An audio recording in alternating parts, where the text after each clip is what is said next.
विद्यार्थी नागरिकांना स्वसंरक्षणाचं प्रशिक्षण द्या। नागरी सुरक्षेसाठी गृह मंत्रालयाचे सर्व राज्यांना निर्देश।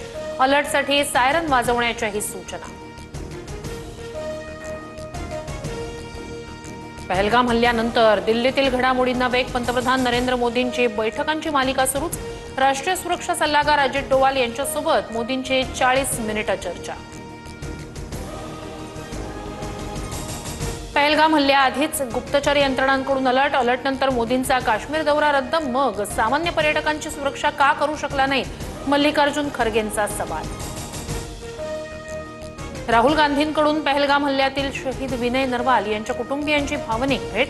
दोषींना अशी शिक्षा द्या की कुणी भारताकडे डोळे वर करून पाहणार नाही। राहुल गांधींचं ट्विट। स्थानिक स्वराज्य संस्थांच्या निवडणुका 4 महिन्यात घ्या। सुप्रीम कोर्टाचे राज्य सरकारला निर्देश। अहिल्यानगरमध्ये अहिल्यादेवींच्या नावे शासकीय वैद्यकीय महाविद्यालय स्थापन करणार। मुलींसाठी खास ITI तयार करण्याचाही निर्णय। कॅबिनेट बैठकीनंतर मुख्यमंत्री फडणवीसांची माहिती। 1 रुपयात पीक विमामुळे 6000 कोटींचा भूर्दंड। बनावट अर्ज करून पीक विमा लाटल्याचे प्रकार उजेडात।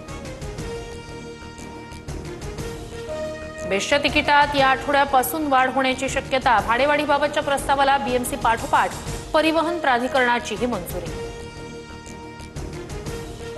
राज्यात अवकाळी आणि गारपिटीचा तडाखा। अकोला, चाळीसगाव, नाशिक, जालना, अहिल्यानगरसह ठिकठिकाणी जोरदार पाऊस। पुढील 2 दिवसात मेघगर्जनेसह पावसाची शक्यता। अवकाळी पावसामुळे उकाड्यापासून दिलासा, मात्र पिकांचं मोठ्या प्रमाणात नुकसान। वादळी वाऱ्यामुळे फळबागांना मोठा फटका। तर मराठवाड्यात वीज पडून 3घांचा मृत्यू। पंचनामे करून मदतीची शेतकऱ्यांची मागणी।